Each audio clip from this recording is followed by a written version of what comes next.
People don't quit jobs, they quit supervisors. Folks can often tolerate a heavy workload, a tough role, long hours, but what they won't tolerate is feeling unseen, unheard, and undervalued by the person they report to. If people are leaving your team, if you're having a talent management issue, a retention issue, it just might have something to do with your leadership. Now, here's what I learned as an executive coach and doing leadership development for over a decade. Leaders who retain talent aren't just nice. They have high self awareness, they communicate clearly with transparency, and they understand how their actions shape the workplace. And one of the most powerful tools to increase that self awareness is the arts.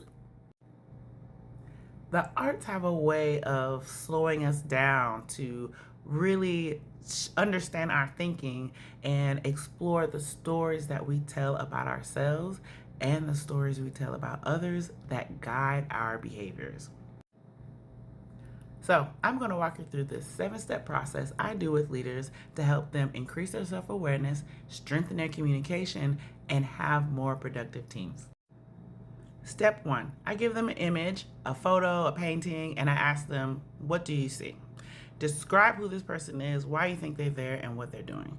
You might say there's a woman holding a broom and a mop in front of an American flag. You write in about 2 to 5 sentences, no big essay.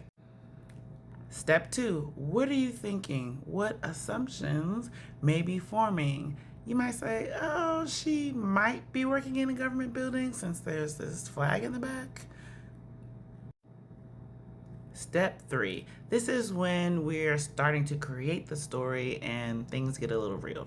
So what does this remind you of? You might say, it reminds me of women in my family who've done domestic labor, or just people who've done hard work, who often came home tired and distraught and feeling undervalued. Step 4, now we start to think about how we might be projecting the stories that we have about folks before us onto this image. So maybe you think positively or with some empathy with folks in your family who maybe were domestic laborers or had very challenging work. Or you might think poorly about people who do this work. And that story gets projected onto this image. In the same way we do that with art, we do that with people.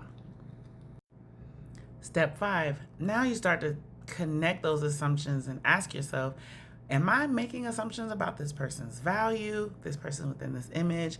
Am I doing that anywhere else in my life? Why did I do that? Why are my past stories about maybe family members or what people told me that people who do domestic labor and or janitorial work, the assumptions that I might have about their value or their ability to be leaders, am I creating that story for this woman in this painting, in this photo?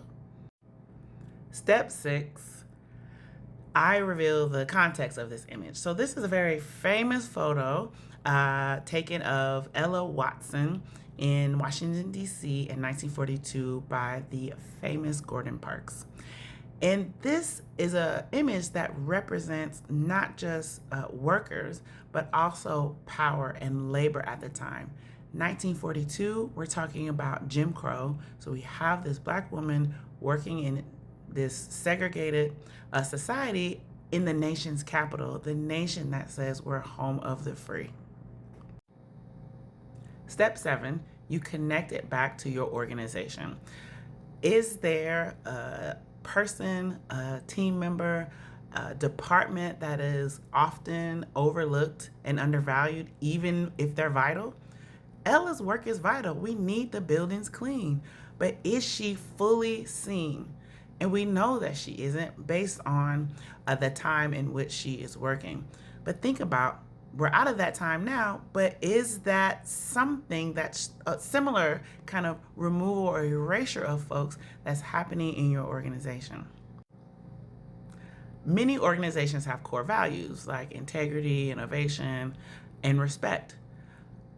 Are you living into those values? For example, respect. Are there people who are experiencing your respect more than others, and why? Are there policies and practices that reinforce that gap between who your organization say they are and how they actually behave with each other in the organization and the constituents that they serve? Years ago, I worked with a large arts organization who was trying to figure out how to increase their income. So they decided to have more programming. That programming required the shifting of their physical spaces, meaning rearranging chairs, setting up tables, etc. Well, they made this decision without the input of the facilities department. The facilities department are the folks who need to hire the folks and put people on the schedule to do this work. And they weren't changing the spaces over in time. And so program people were having an issue with facilities, and the facilities like, you didn't even ask us if we even had the capacity to do this work effectively. You just made the decision and didn't include us. That is letting them know that they're vital, they're needed in order to reach this new goal, but they're undervalued and unseen because they weren't included in the decision-making process. If you want to retain talent, then you have to become the kind of leader people want to stay for. That starts with seeing people clearly, challenging your assumptions, and aligning your actions with your values and the values of the organization. I have a leadership conference coming up October 7th at the Columbus Museum of Art that is doing exactly that. If you're ready to deepen your leadership practice and strengthen your skills so you can retain talent, come and join us. See the link in the bio, because remember, people don't quit jobs, they quit leaders, and be the leader that you want to see.